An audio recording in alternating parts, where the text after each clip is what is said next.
Hello everyone, कैसे हो आप सभी लोग। Myself Nikhil Raj Purohit and I welcome you to physics by Nikhil Raj. तो देखो, आप जैसा कि तैयारी कर रहे हैं आरपीएससी फर्स्ट ग्रेड फिजिक्स की, जिसका जो एग्जाम है अपना प्रस्तावित है जून 2026 के अंदर। ठीक है, और उम्मीद करता हूं कि आपकी जो तैयारी है वो अच्छे तरीके से चल रही होगी। आपने मन बना लिया होगा कि आपको पहले सेकंड ग्रेड देनी है, या कोली लेक्चर देनी है, या फिर फर्स्ट ग्रेड देनी है। ठीक है ना। उस सीरीज के अंदर अपना जो ये वीडियो होने वाला है, ठीक है ना, एक तरीके से अपने इंटरव्यू कर रहे हैं आज कुलवंत सिंह यादव। ठीक है, जो कि मेरे साथ फिलहाल फड़ोदी पल्ली के अंदर पोस्टेड हैं केमिस्ट्री लेक्चरर के पोस्ट पे।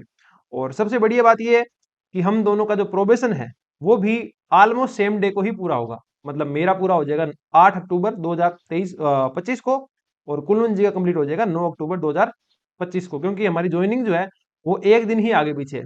और इससे बढ़ के बात यह है, कुलवंत जी मेरे स्टाफ होने, साथी स्टाफ होने के साथ साथ भी मेरे बड़े भाई जैसे हैं।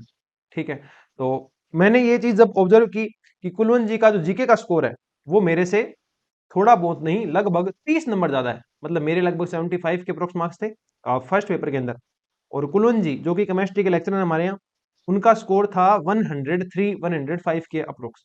तो साइंस स्टूडेंट किस तरीके से इस चीज को देखता है, मतलब कैसे वो इतना बढ़िया स्कोर कर पाता है। ठीक है, और अपने पास कैसे वो इस चीज को देखता है, कैसे वो इतना स्कोर कर पाता है। कुलवंत जी का बैकग्राउंड इसके अंदर क्या था, कुलवंत जी ने तैयारी इसकी कैसे करी, और कुलवंत जी को क्या लगता है कि आप ऐसे करो तो आप और बेटर इंप्रूवमेंट्स इसके अंदर कर पाओगे और बेटर स्कोर कर पाओगे। ठीक है, कहाँ उन्होंने टेस्ट सीरीज दी, कौन से उन्होंने कोर्स बाय किए, कितना टाइम उन्होंने इसको दिया, इसको लेके हम सारी बातचीत कुलवंत जी से करेंगे। ये काफी एक फ्रेंडली डिस्कशन होगा। ठीक है ना, जैसे कि हम क्लासरूम में बैठ के मैं और कुलवंत जी डिस्कस करते रहते हैं चीजें, ठीक उसी तरीके का डिस्कशन अपने यहाँ करने की ट्राई करेंगे। सबसे पहले मैं स्वागत करता हूँ Kulwant Singh Yadav from Alwar to our platform physics by Nikhil Raj. Welcome Kulwant ji. धन्यवाद निखिल जी। ये मेरा सौभाग्य है कि मुझे आप लोगों को मार्गदर्शन करने के लिए निखिल जी ने उपयुक्त समझा। तो मैंने मेरी तैयारी शुरू की थी। उस टाइम मैंने सबसे पहले उत्कर्ष का जो ऑनलाइन कोर्स है वो परचेज किया था। साथ में मैं जो थर्ड ग्रेड और फर्स्ट ग्रेड दोनों का लगभग सिलेबस सेम होने के कारण दोनों में मैंने कोचिंग इसलिए ज्वाइन की कि दोनों में ये काम आ सके। सर तो मैंने आपने सबसे मतलब कितना टाइम में आपने फर्स्ट ग्रेड का जीके जो ये प्रिपेयर किया था आपने। फर्स्ट ग्रेड का जीके लगभग जितना टाइम अब बच्चों के पास 10 महीने का है लगभग उस अकॉर्डिंग इतना ही टाइम हमें लगा। 4-5 महीने में पूरा कोर्स कवर किया और 4 महीने के लगभग रिवीजन किया। और इससे पहले आपने रीट का जो कोर्स है वो कितना टाइम तक पढ़ा था, मतलब जीके वाला। वो मैंने लगभग 8-10 महीने ही वो पढ़ा था। तो पहले तो सिलेबस रिट का अलग था। बाद में जीके वाला पोर्शन जब थर्ड ग्रेड में जोड़ा तो मेरे लिए दोनों के लिए फायदेमंद हो गया कि दोनों में लगभग सेम सिलेबस था जीके का। और आपने जहां से भी कंटेंट बाय किया था, ठीक है, क्योंकि मुझे ऐसा लगता है कुलवंत जी पर्सनली कि जो भी फर्स्ट पेपर का अपने कंटेंट बाय करते हैं ना, तो वो थोड़ा लेंथी हो जाता है। तो क्या आपने वो कोर्स पूरा किया था, और क्या आपको ये फील हुआ था कि वो लेंथी है। कोर्स मैंने ऑनलाइन कोर्स लिया था लेकिन उसमें मैंने जो मेरे पास मैटर नहीं था या कोई मेरा वीक जो पोर्शन था सिलेबस का वो कवर करने के लिए लिया था। ऐसा नहीं है कि मैंने पूरा का पूरा सिलेबस उत्कर्ष क्लासेस का जो ऑनलाइन कोर्स लिया था उससे ही किया था कंप्लीट। जो मेरे पास मैटर पहले से मौजूद था उसको मैंने वहां से नहीं किया। ठीक है, तो कुलवंत जी अपने ना सिलेबस बाय चलते हैं। ठीक है, कि मतलब सिलेबस का पहला पॉइंट आपने कहाँ से किया, दूसरा आपने कहाँ से किया, इस तरीके से हमको हम्म। पूरा पता चल जाएगा कि आपकी तैयारी कैसे कहाँ से आपने की थी, है ना। बिल्कुल। सबसे पहले अपने बात करते हैं इंडियन हिस्ट्री की, तो वो आपने कैसे की थी। इंडियन हिस्ट्री के लिए मैंने उत्कर्ष का जो ऑनलाइन कोर्स लिया था उससे जो नोट्स बनाए थे केवल वो ही पढ़े थे क्योंकि जब प्रीवियस ईयर क्वेश्चन देखे तो वो मैटर सफिशिएंट लगा मुझे। तो मैंने अदर किसी भी सोर्स से मैटर कलेक्ट नहीं किया, केवल उन नोट्स पे डिपेंड रहा। सर आपने अभी जैसे बात की प्रीवियस ईयर क्वेश्चन, तो आपने प्रीवियस ईयर क्वेश्चन कौन से यूज किए थे। प्रीवियस ईयर क्वेश्चन के लिए जैसे मैंने मूमल की बुक आती है वो यूज की थी, प्लस जो आरपीएससी के पिछले एग्जाम्स के जो पेपर हैं उनसे मैंने प्रीवियस ईयर क्वेश्चन देखे। ठीक है, मतलब प्रीवियस ईयर के लिए हम कोई भी एक ऐसी बुक उठा सकते हैं जिसके अंदर अच्छी डिटेल्ड के अंदर अंदर उनका एक्सप्लेनेशन दे रखा हो, हाँ। है ना? मतलब उसके आसपास के फैक्ट अपने कवर हो जाए। ठीक है। और इंडियन हिस्ट्री आपने इससे पहले कहीं पढ़ी थी? इंडियन हिस्ट्री वैसे मैंने रेगुलर बेसिस पे नहीं पढ़ी, लेकिन मेरे पास एक आधुनिक भारत का इतिहास की बुक थी स्पेक्ट्रम पब्लिकेशन की। उसमें से कभी कोई पोर्शन पढ़ा हो ऐसा मतलब है कि रेगुलर बेसिस पे कोई टॉपिक वाइज मैंने तैयार नहीं किया था इंडियन हिस्ट्री को। ठीक है। और ये अपने जो राजस्थान हिस्ट्री जो आती है, इंडियन हिस्ट्री के बाद अपने पास आती है हिस्ट्री ऑफ राजस्थान, ये आपने कहाँ से पढ़ी थी? राजस्थान की हिस्ट्री आर्ट और कल्चर के लिए मैंने नोट्स बनाए कोचिंग के। प्लस में मैंने राजस्थान हिंदी ग्रंथ अकादमी की बुक थी श्री हुकमचंद जैन और श्री नारायण माली की। वो बुक टॉपिक वाइज जो नोट्स में था वो प्लस में उस बुक के टॉपिक वाइज जो भी मैटर था वो किया। दोनों में जो मैटर कॉमन था उसके अलावा जो अलग मैटर था उसको मैंने अंडरलाइन कर लिया था बुक में, उससे तैयारी की। ठीक है। और इसके इसके साथ साथ आपने इसके भी पीवाईक्यू किए होंगे, है ना? इसके भी पीओई की, हाँ। ठीक है। और सर इसके बाद अपने पास अपने वो ये पोर्शन चल रहा है, जीके वाला पोर्शन चल रहा है, इसके बाद अपने पास आती है मेंटल एबिलिटी, ये आप कह सकते हो मैथ रीजनिंग का जो पोर्शन आता है उसके बारे में बताइए आप। रीजनिंग वाला पोर्शन तो जैसे पहले कोई एग्जाम दिया हमने, जैसे कोई एसएससी का देता है, कोई बैंक का देता है, तो वहां से कोई बिल्कुल जैसे आरपीएससी फर्स्ट ग्रेड में जो मेंटल एबिलिटी वाले रीजनिंग वाले क्वेश्चन है वो इतने डीप नहीं पूछे जाते। नॉर्मल क्वेश्चन पूछे जाते हैं। तो मैंने टॉपिक वाइज कोई भी बुक ले सकते हो तो आप टॉपिक वाइज वो वहां से कवर कर लिए। तो इसके लिए मैंने जैसे ये नहीं है कि ऑनलाइन जो कोर्स लिया था उस पर डिपेंड रहा। मेरे को जैसा सुटेबल लगा मैंने बुक से भी कर लिया टॉपिक वाइज। और रही बात मैथ की, मैथ के लिए मैंने जैसे जो ग्रेड 3 वाला पेपर था उसके लिए भी पहले पढ़ा था। तो एट्थ नाइन्थ और टेंथ की जो बुक थी एनसीईआरटी की उससे कवर कर लिया वो टॉपिक वाइज। ठीक है। और मैथ रीजनिंग की प्रैक्टिस के लिए जो चैप्टर्स के पीछे प्रैक्टिस क्वेश्चन वहां होंगे, जहां से भी आपने पढ़ा हाँ है वहां वहां से मिल आपने कर लिए जाते होंगे, हैं है वो ना? तो, वो तो हो जाएगा। ठीक है। और इसके बाद अपने पास आता है सर सामान्य हिंदी और इंग्लिश, क्योंकि जैसे सामान्य। हिंदी इंग्लिश को लेके ये बात चलती है कि ये तो ऐसे सब्जेक्ट हैं कि होंगे होंगे तो हो जाएंगे, और नहीं होने होंगे तो नहीं होंगे, वो वाली सी बात इनके अंदर रहती है। तो आप इसके बारे में बताइए। नहीं ऐसा कुछ नहीं है। हिंदी के लिए मैंने शुरू से, जब से मैं मतलब ये कंपटीशन एग्जाम की प्रिपरेशन करने लगा हूं तब से, तब मैंने खरीदी थी राघव प्रकाश की सामान्य हिंदी की बुक।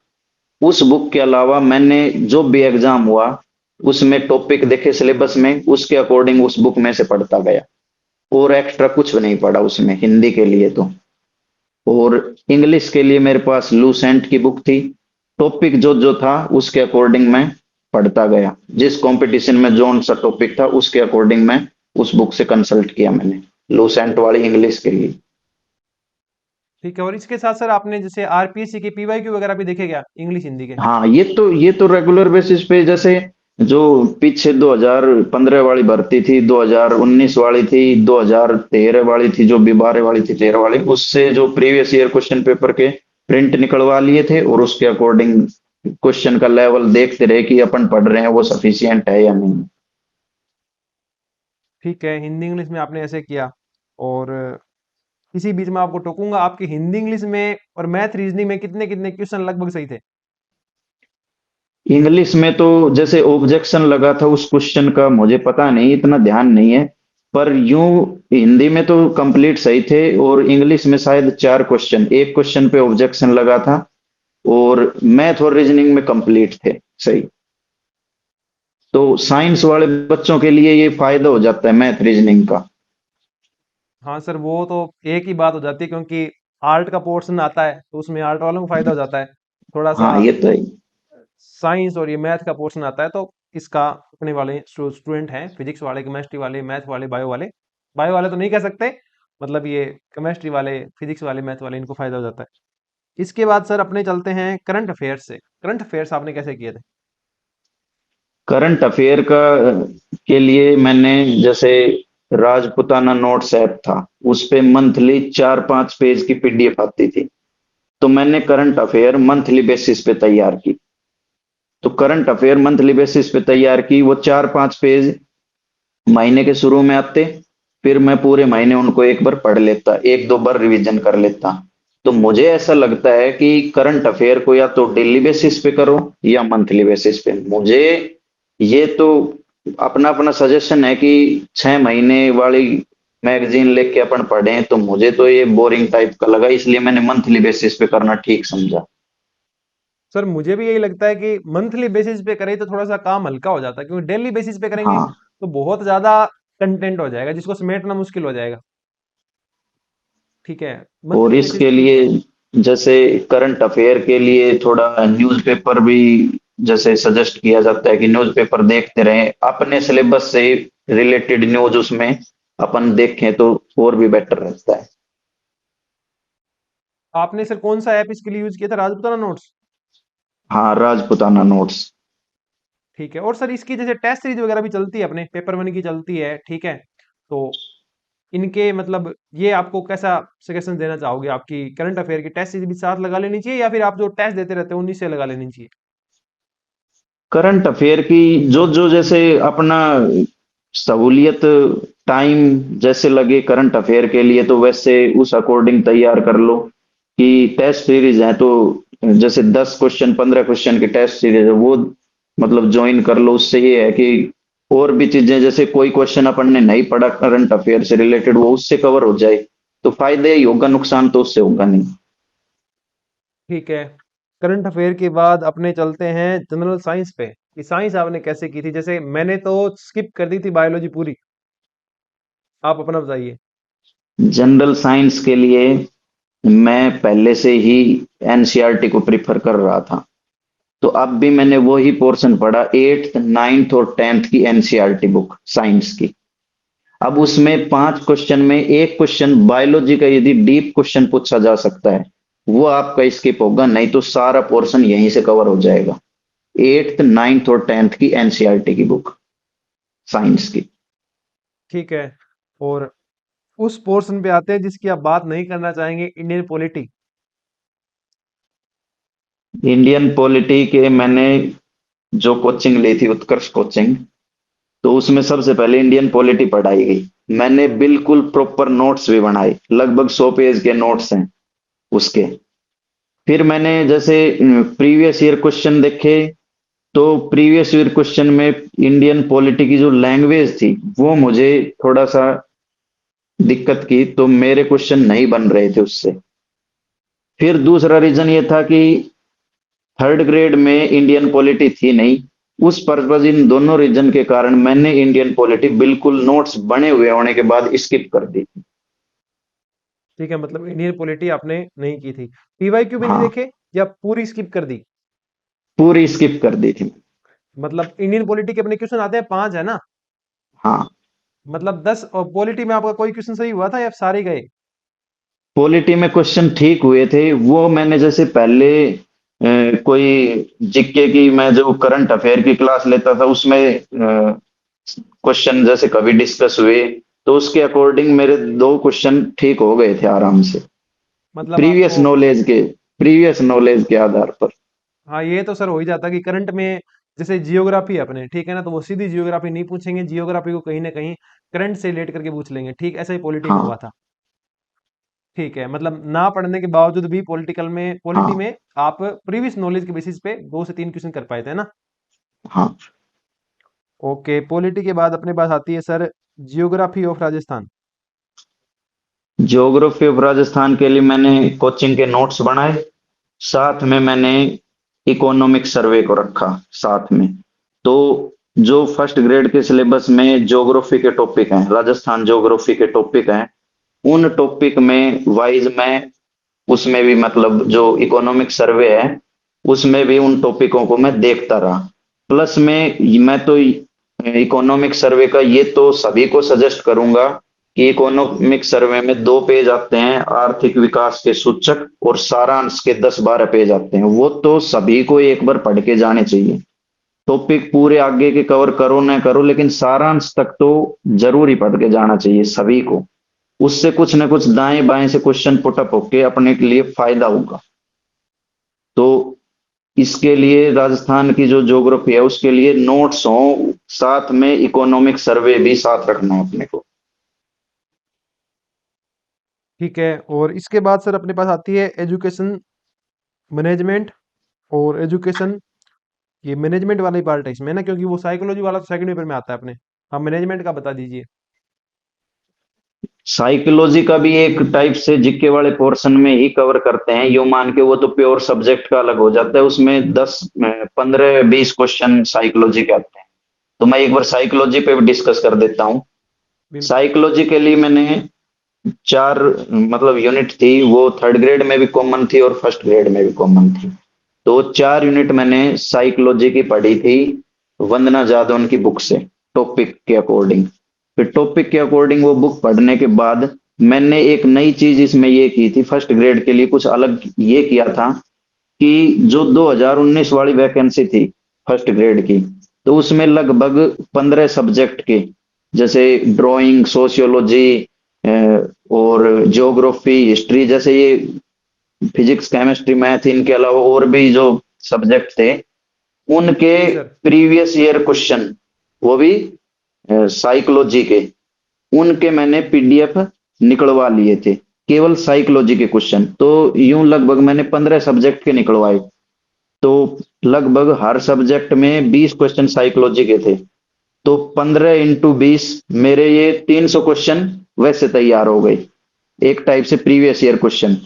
तो वो 300 क्वेश्चन प्लस में रिवीजन किया, तो यूं करके साइकोलॉजी में भी अच्छा स्कोर गया था मेरा।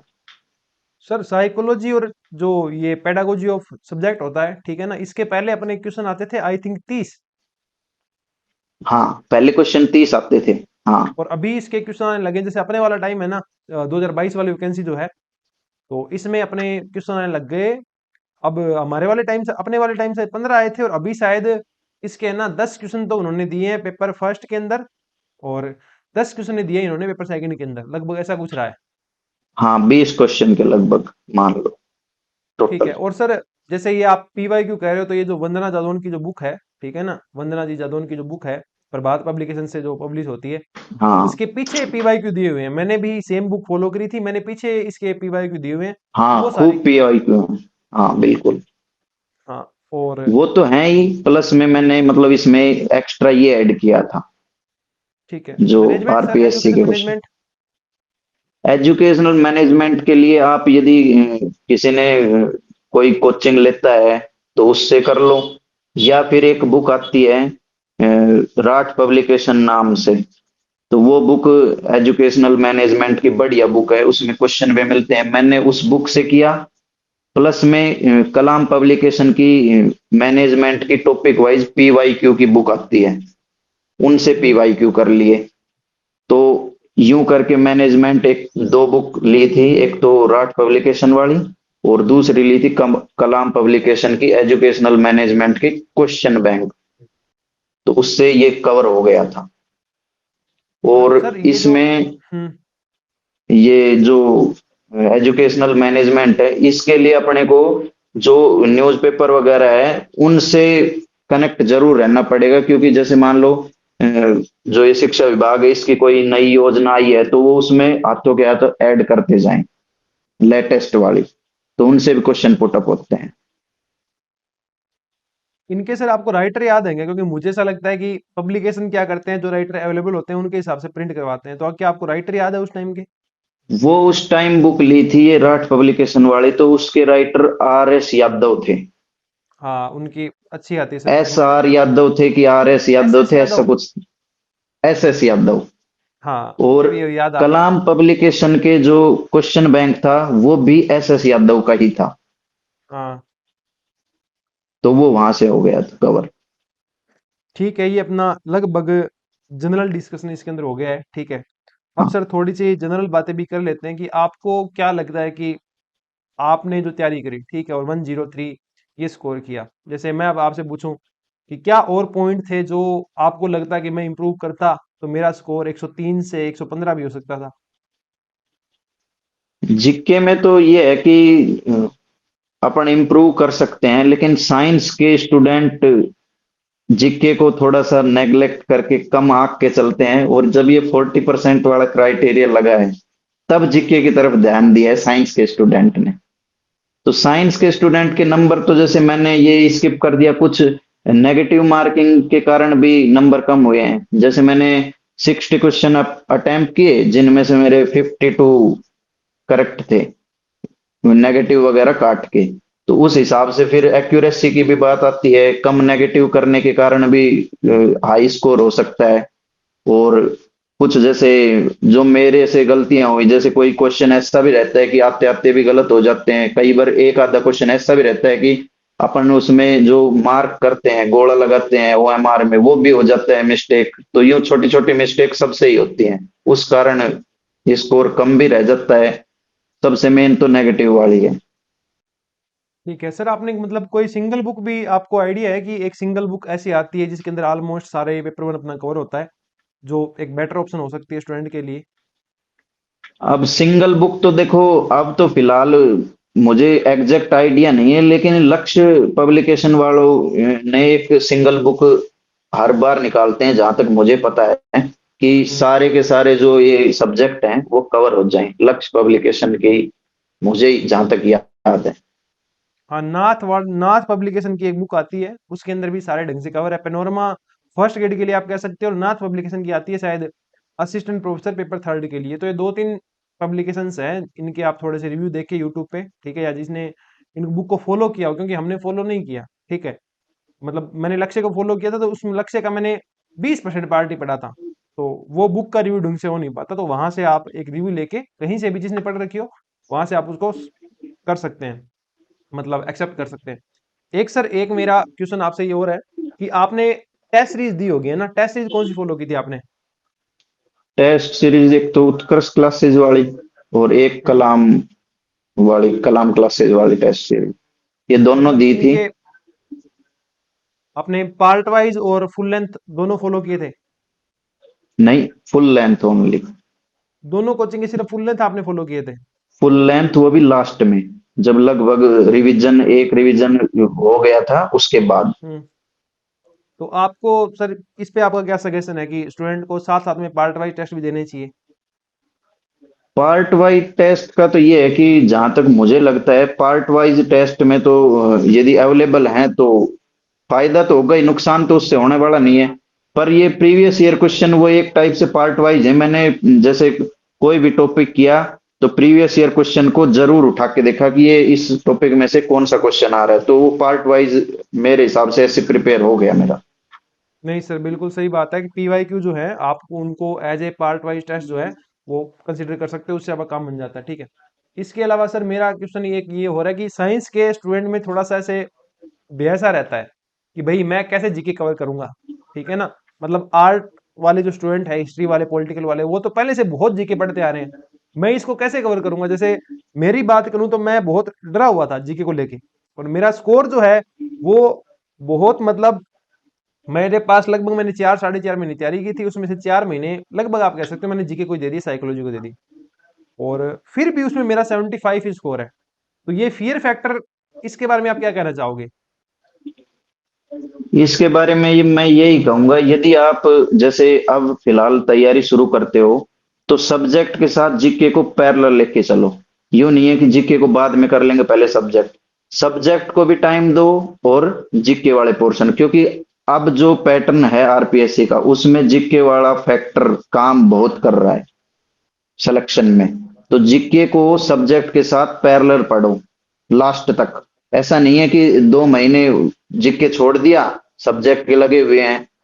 मेरा ये मानना है कि दोनों को साथ लेके चलो, टाइम अपना मैनेज करो कि कैसे, कितनी देर जीके पढ़नी है, कितनी देर सब्जेक्ट पढ़ना है, उसके अकॉर्डिंग पर पढ़ो रोजाना, दोनों को पैरेलल वे में। ठीक है। और कुलवंत जी, इसके अलावा ये सवाल कि जीके कितना महत्वपूर्ण हो जाता है? जैसे कि अभी अपने बात करें, अभी आरपीएससी ने कुछ ज्यादा ही खतरनाक पेपर बना दिए, ठीक है ना। ऐसे भी स्टूडेंट हैं जिनके सब्जेक्ट के अंदर बहुत बढ़िया स्कोर है, इवन कि वो स्टूडेंट 200 भी टच कर रहे हैं, ठीक है। जैसा कि उन स्टूडेंट ने बताया है, वो कर रहे हैं नहीं कर रहे वो तो मुझे पता, पर जीके वाले पेपर के अंदर वो 40% टच भी नहीं कर पा रहे। ठीक है, हाँ मानता हूं मैं, आरपीएससी ने पेपर बना दिया, पर टफ बनाने के बाद भी तो बच्चे सिलेक्ट तो होंगे ही, है हाँ, ना? सेलेक्ट तो होना ही है। हाँ, तो ये जो कितना इंपॉर्टेंट हो जाता है इस टाइम जब ये रूल चल रहे हैं, जीके को इंपॉर्टेंस देना, एक तो सिलेक्शन में पहली बात, और दूसरा और रैंक लाने के अंदर जीके के पोर्शन की कितनी इंपॉर्टेंस है।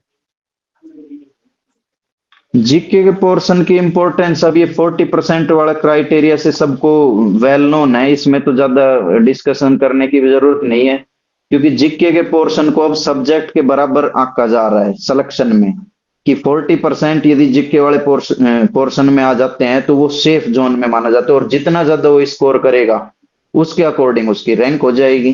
जीके में, जीके वाले पोर्शन में ज्यादा स्कोर करेगा तो साइंस वाले बच्चों में जिसने जीके में ज्यादा स्कोर कर लिया तो उसकी रैंक भी ऊपर जाएगी, क्योंकि सब्जेक्ट में लगभग सब मास्टर्स किए हुए रहते हैं, तो कोई थोड़ा कम कोई थोड़ा ज्यादा, बस इतना ही रहेगा। लेकिन जीके वाले पोर्शन में, जीके वाला पोर्शन बहुत ज्यादा डिफरेंस क्रिएट कर देता है रैंक में।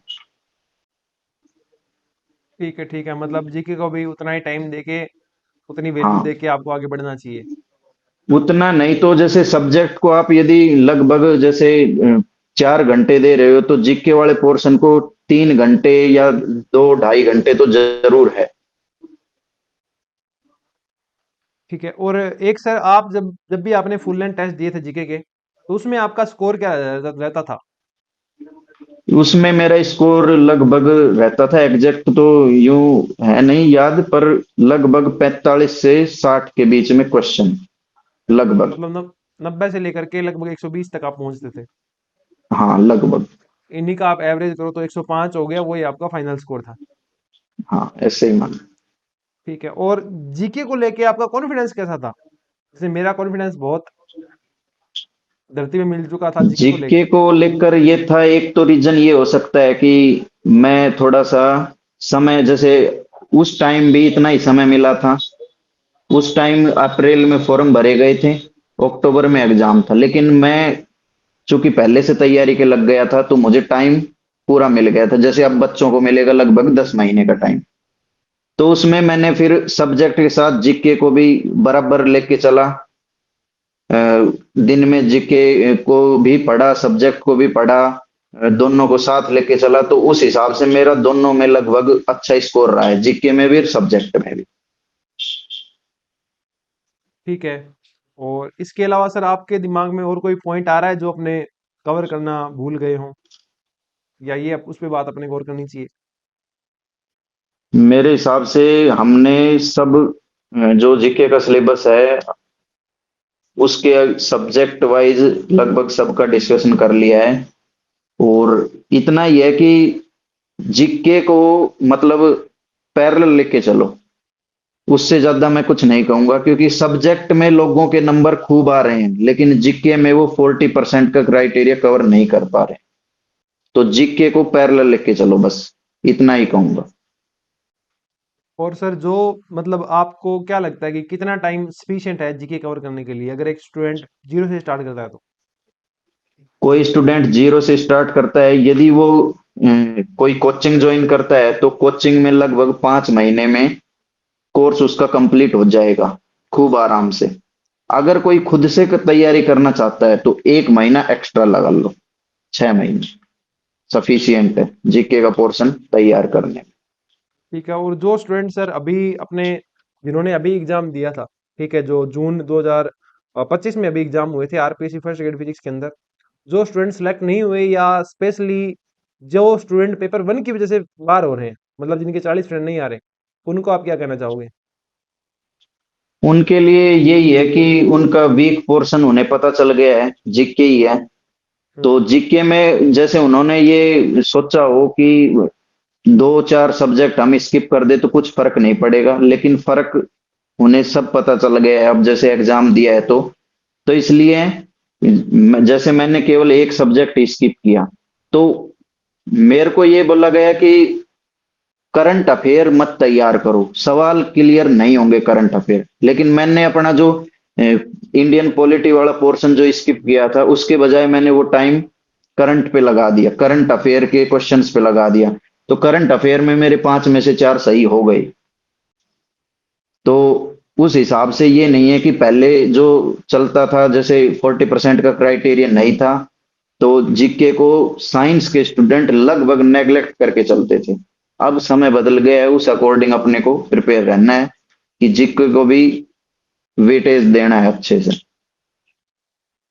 ठीक है, तो मैं इस सारे डिसीजन को थोड़ा सा सम अप करना चाहूंगा कि प्रत्येक सर ने आपको ये बता ही दिया कि जैसे अपने बात करें प्रत्येक सब्जेक्ट की सर ने कोचिंग की थी, ठीक है, लगभग कोचिंग की थी, और अपने जो करंट अफेयर है इसके लिए राजपूताना नोट्स यूज किए थे। टेस्ट सीरीज की बात करें तो सिर्फ लास्ट में ही टेस्ट सीरीज दी थी। और एजुकेशन साइकोलॉजी के लिए वंदना जादौन, मैनेजमेंट के लिए एस एस यादव, कलाम पब्लिकेशन और राठ पब्लिकेशन की जो बुक्स आती है वो यूज की थी। और इसके अलावा काफी कंटेंट सर ने रीट वाला सही, रीट वाले में जीके पढ़ रखा था तो वो सर को काम आ गया। मैथ रीजनिंग की जो भी बुक्स सर ने पहले पढ़ रखी थी उनको यूज किया। हिंदी के लिए उन्होंने राघव प्रकाश जो बुक आती है उसको यूज किया। इसी तरीके से इंग्लिश के लिए उन्होंने लूसेंट को यूज किया। ठीक है, ये सर का कंप्लीट समअप था। उसमें एक दो चीज आप मेरी तरफ से ऐड करना चाहो तो आप ये ऐड कर लेना कि सर ने बताया पीवाईक्यू करना, पीवाईक्यू करना, ठीक है ना। और टेस्ट जरूर देना।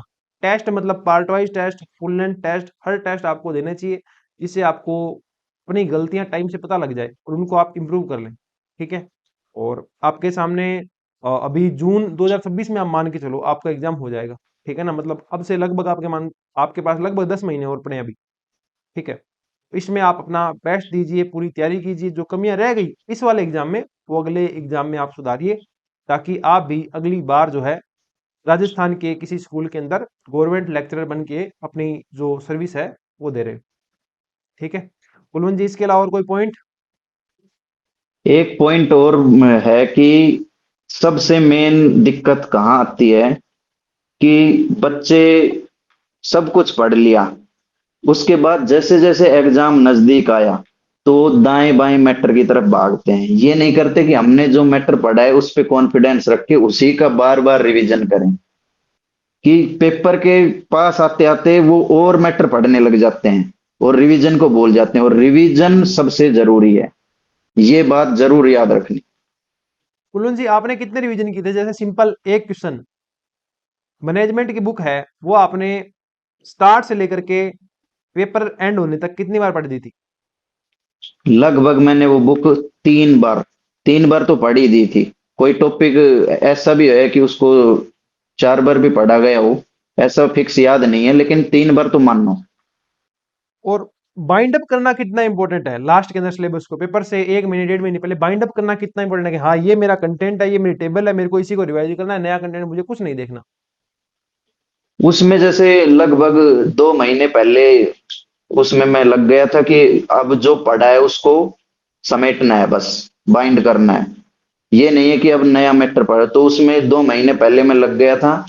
और ये है कि पेपर होता है उससे पहले अपने को थोड़ा रिलैक्स फील करना चाहिए।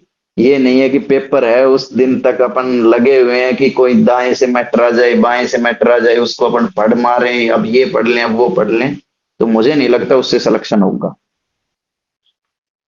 और एक आधा मतलब ग्रुप में कोई नया क्वेश्चन आ गया जो आपको नहीं आता हाँ उस मतलब एग्जाम टाइम में, तो इसलिए वो उससे कॉन्फिडेंस डाउन होगा, इसलिए उन क्वेश्चन को इग्नोर करके ही चलो, क्योंकि वो क्वेश्चन आपके एग्जाम में नहीं हाँ आएगा, ऐसा आपको बिल्कुल। मानना है। हाँ ठीक है, इसके अलावा मुझे लगता नहीं कि कोई पॉइंट आपने छोड़ा है। 105 नंबर की स्ट्रेटजी आपने कंप्लीट इनको बता दी है कि आपने ये किया था। इंप्रूव करना चाहे तो ये थोड़ा इसमें एडअप ये कर सकते हैं। और इसके अलावा ठीक है सर, ऑलमोस्ट सब कुछ डिस्कस हो ही चुका है। ठीक है, आपने सबसे पहले तो आपका बहुत बहुत आभार, आपने अपनी रविवार की छुट्टी में से हमारे लिए टाइम निकाला। और बच्चों को उम्मीद करता हूँ मैं इससे काफी सीखने को मिलेगा। स्टूडेंट्स को, बच्चे नहीं है सर वैसे तो अब सब एमएससी बीएड किए हुए हैं। कुछ तो आपसे और मेरी एज से थोड़े बड़े भी होंगे, पर सीखने की कोई उम्र नहीं होती। अपने से बड़ों से भी सीख सकते हैं, अपने से छोटों से भी सीख सकते हैं। और मैं दोबारा आपको एक बार बता दूं, कुलवंत जी केमिस्ट्री से हैं, ठीक है ना। आरपीसी 2022 वाली वैकेंसी में रैंक 14 इनकी रही थी, ठीक है ना। जब मैं अपने स्कूल में गया था तो मुझे ये लगता था कि भाई मैं तो रैंक 16वीं रैंक लेके आया हूँ, ठीक है ना। नेक्स्ट दिन ही मुझे पता चला कि कुलवंत जी जो आए हैं उनकी रैंक 14वीं है। तो अच्छी बात है भाई, लगभग अ, मतलब टॉप रैंक वाले स्टूडेंट से भी आपको गाइडेंस मिल गई पेपर 1 के बारे में, ठीक है ना?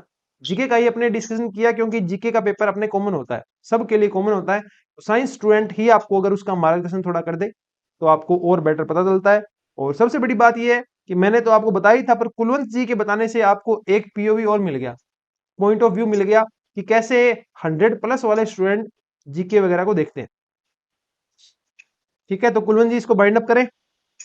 बिल्कुल सर, धन्यवाद। बिल्कुल सर, आपका भी बहुत बहुत धन्यवाद, आपने टाइम दिया। उम्मीद करते हैं आगे भी किसी मॉक इंटरव्यू के जरिए आप इसी तरीके से फिजिक्स बाय निखिल राज से जुड़े हुए सब्सक्राइबर्स को गाइडेंस अपनी दे रहे होंगे। बिल्कुल सर। ठीक है सर, मिलते हैं कल सुबह स्कूल में। ओके, ठीक है सर, धन्यवाद। Thank you, bye bye.